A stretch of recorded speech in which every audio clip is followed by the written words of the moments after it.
The views, thoughts, and opinions expressed on the Nova Society are those of our guests and panel members and do not represent the views, thoughts, and opinions of any institution any member of the Nova Society is associated with. The material information presented on the Nova Society is for general information purposes only.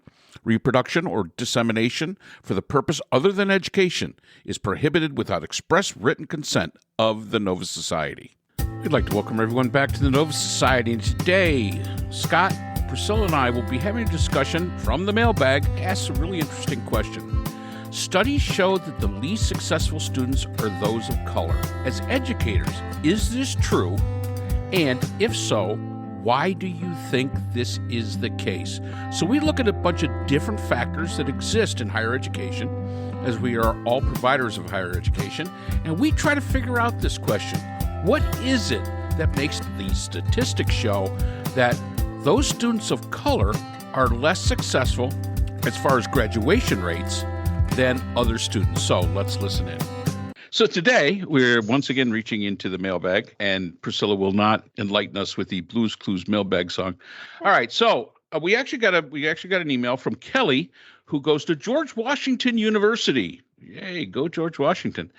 And she writes, studies show that the least successful students are those of color in higher education.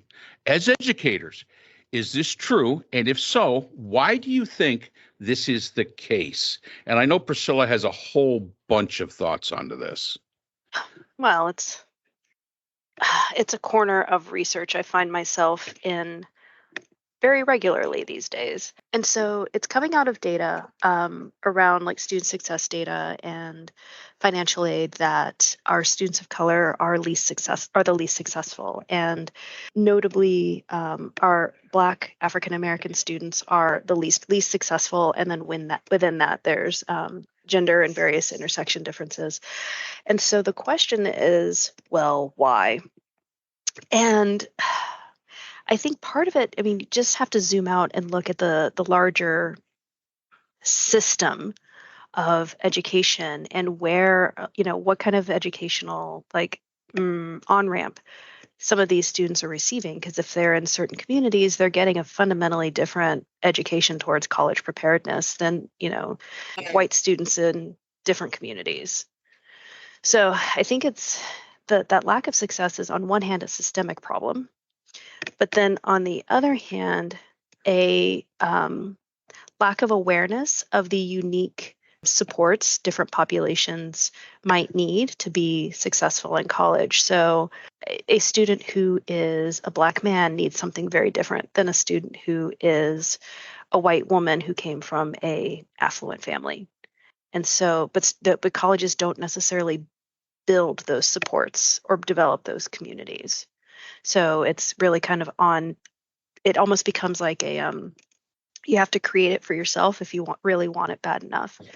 But the problem, even more so, is that statistically, students of color are more likely to be first-generation students.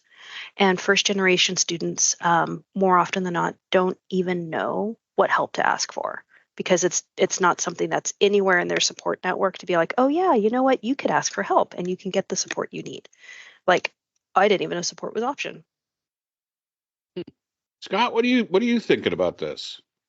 So I don't have any data on this or anything. It's not an area that I really give a lot of thought to. I don't find it myself, anecdotally. So I think I understand what Priscilla is saying and what the data is saying in terms of what the failures of our education system are. I don't believe that white students are probably well served by our education system either. And I think our education system is designed on the German system, and we're nothing like Germans culturally. And our education system isn't one that fosters creativity or critical thinking or a whole bunch of other things. I've been ranting and raving for the last couple of weeks about rubrics, for example. And I understand that there are a lot of students out there who need rubrics. who need a path to follow and really need to like follow along, and hopefully at some point or another will get where they want to be on their own without it. But for now, even in college, they need that guidance that it provides, and those prompts and all that kind of stuff. I mean, I'm just not for it myself. I was actually could be kind of rude about it. If anybody tries to box me in any way or tell me what I should be saying or thinking about a subject, I'm more likely to rebel against them than go along with it. But anyhow, so again, I don't see it myself, but I certainly understand that that if the data says we're not serving our student populations, no matter who they are, well, then we should probably do something about it. Yeah. I hate rubrics with such a passion for the same reason. I don't like the idea of things being boxed in. But to your Well, you're point about teaching to the test. you're teaching to the test, and that's unfortunately most of students who've gone through since No Child Left Behind have learned and expected once they get into college is like, oh, you're going to give me all of the information I need. I'm going to get the test and then I can forget it, right? Which is yes, and again, that's I also hate rubrics with a passion, for probably maybe a little bit of a different reason, which is something me and Priscilla have talked about before. It also allows the instructor to not teach. All they have to do is teach to the test. It does. I agree with you, Scott. It does stifle critical and analytical thinking. It does not promote that because an instructor can read a rubric, make an interpretation in their mind of what it should be, and then that's the expectation. A student can read the assignment, and again, aside from the rubric, read the assignment, make their own interpretation of what the assignment wants and how they wish to approach the assignment. And then they get to the rubric, and now there's these specific things that are wanted. The instructor, instead of being supportive of critical and analytical thinking and of free thought and of self-expression by the student, will grade it to their interpretation of the rubric itself. And I think that hurts students. I do. I think it hurts students a lot. Does it hurt students of color more than it does other students? Higher education. Now, here's where I run into the issue. I can look at New York City schools and I could say, okay, lower income schools in New York City, high schools, or anywhere in the country, actually, those lower income schools do perform lower than those that are affluent schools. That's a simple matter of economics because those other schools are getting the funding, and those lower income schools are generally populated predominantly by minorities. I mean, it's a fact of life. College, though, when you get into, higher education, that's not supposed to be the case. This young lady, Kelly, goes to George Washington University. She could go to James Mason.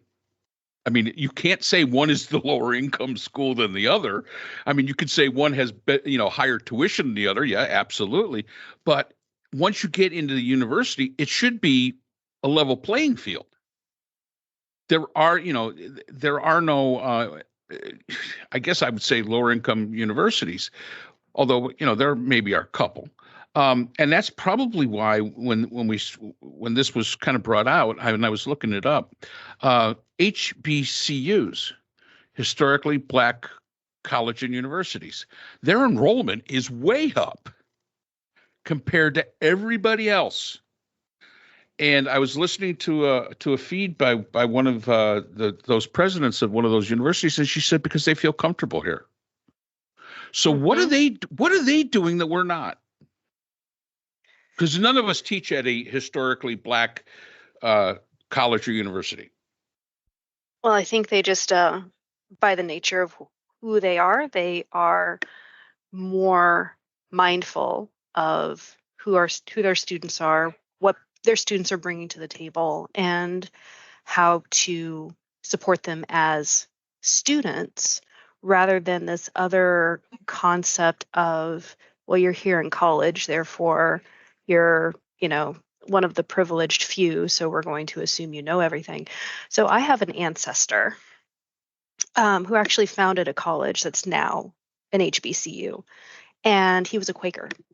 And so it was founded as a university for um, both like the Quakers, but also in general for people in the neighborhood, just because, um, you know, as a whole, the Friends were some of the first abolitionists. They were some of the first who were promoting equity across the races. And so, here's this university that's now since become an HBCU that was, founded on these principles. And it goes back to that whole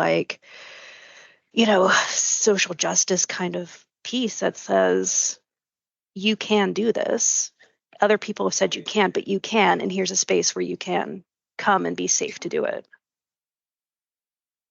What do you got, Scott? Do you think? And I'm just going to ask this real quick. Do you think that the quotas have anything to do with the potential non-success of students? We're so big into having more inclusion, bringing more students of diversity in. Do you think that might have something to do with it too? While you ponder, well, yeah, I see everybody pondering that one. Go ahead, Scott. I mean, I don't know. So these are like more about enrollment situations than classroom teaching. So I'm not real familiar. I didn't know there were quotas. I had no idea, like if that is a concept that still exists. I do think I can see that there's a comfort level, and I can certainly see that that it's possible that a historically black college or university hires more black professors, and more black professors are more provide more father figures or something along those lines for Relatable community experiences that and are perhaps a little bit more demanding. I mean, that's I keep thinking about a colleague of mine who's a woman of color and was very angry at the kid glove treatment that she felt that black students were getting in the university, and that we needed to expect more from them, not less. And she was really outraged by the whole thing, and is probably somebody who's very intelligent herself and very organized and self-disciplined, and wants to see that in her students, which I think all of us kind of know we're not getting from any of our students. Like we don't really see the sort of self-discipline that I think past generations probably did. They want to spend more time playing video games and things like that than they do, buckling down and doing their work. If they do it at all, they tend to binge do it, to get it out of the way. So, again, I mean, for me, the education system has not served very well. I think that there's a definite lack of male role models for students that they could really use. I've said this before. I'm not sure if it was on this podcast or not, that I got really lucky when I was in high school because we had teachers that were basically draft dodgers from Vietnam, and that if they had not been, if they if they had not become teachers, they might have been captains of industry, lawyers, doctors, who knows what, but they wanted to make sure that they didn't have to go to Vietnam, so they became teachers because teachers got a deferment. And they were still there when I was in high school from 76, I guess it was, to 79, 80. That, they were still there. And a lot of them were, kind of hippie-ish types, but they were really, really smart, tough guys. And I felt that I got a better education in my inner city school from them. Now, if we can find a way to provide that level of teacher in all schools, because in the little town that I live in here in Connecticut, in suburbia, I wasn't overwhelmed by my kids' teachers at all, on any level. I think some of the early grade teachers were very maternal, which like kids, small children need. And so that's appropriate. They provide a sort of a mothering of students in the early grades. But once you start getting into middle school and high school, what you really need, I think, is more father figures.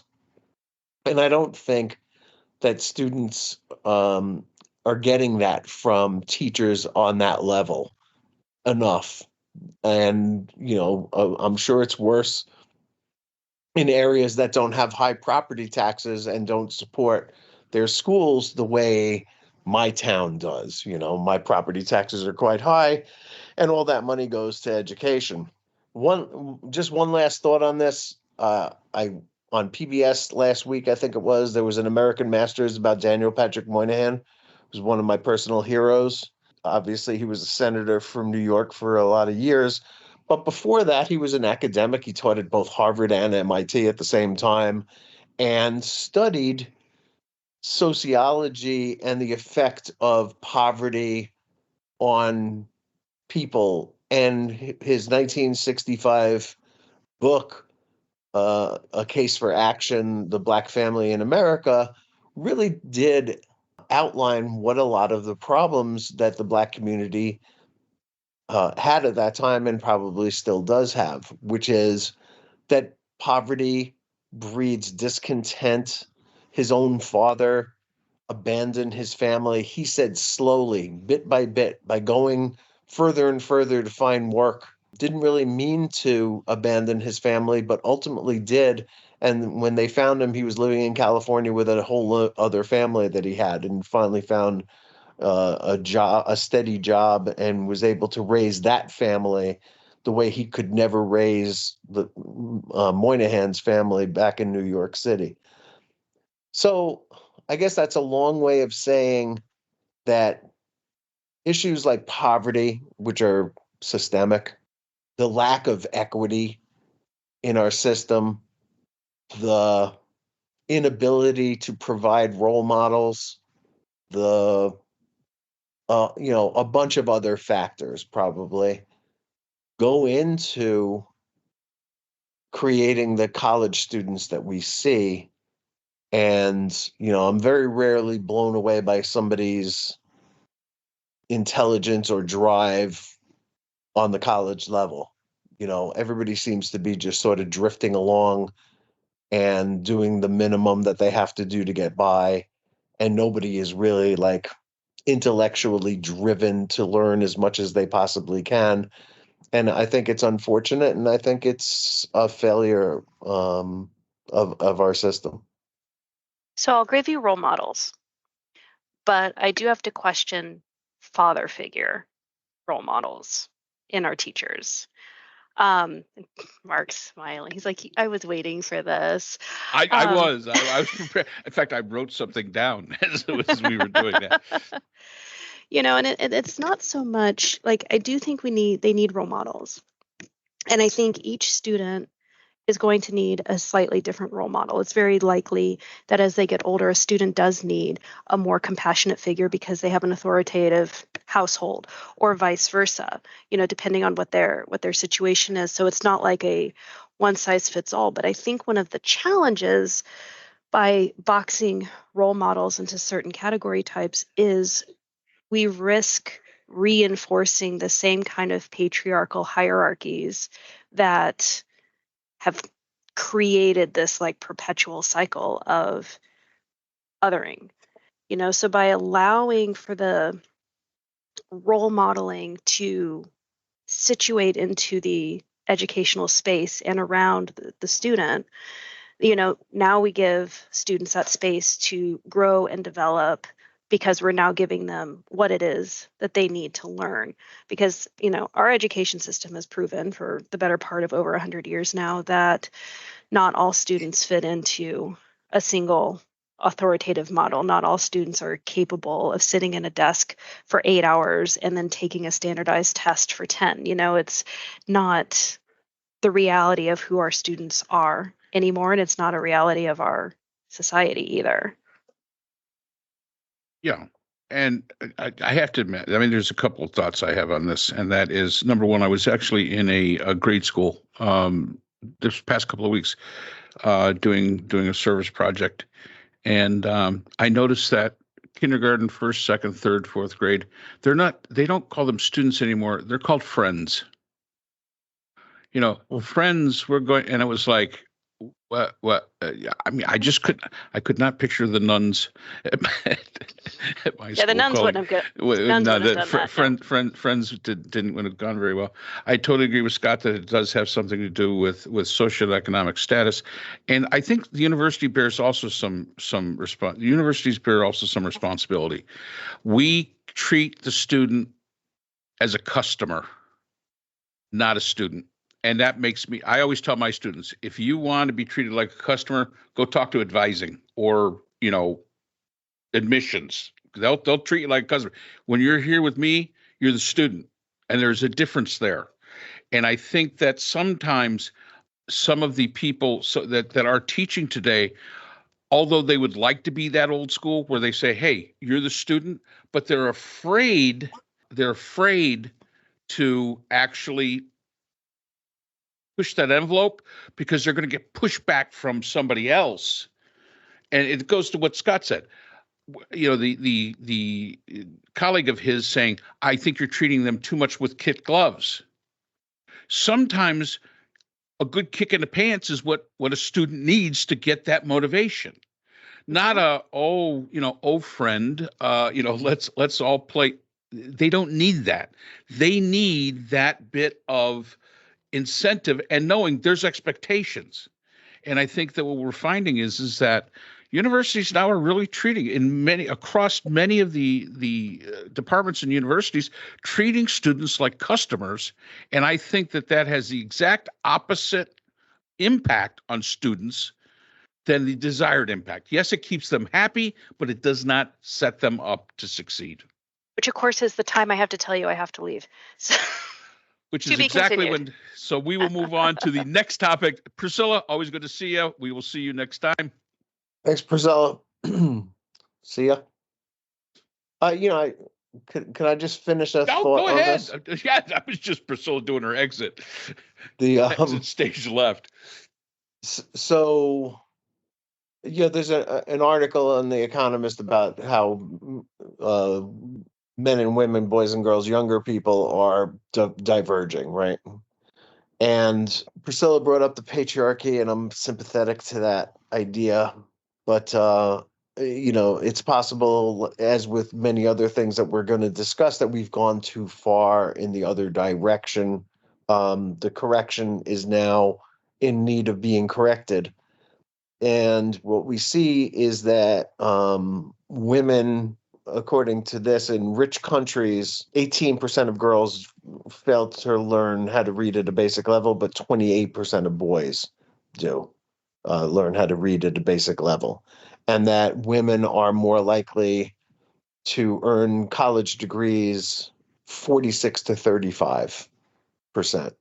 So that we've gone too far away from the sort of anti-feminist, like we're too far away from the anti-feminist system that we had to correct, right?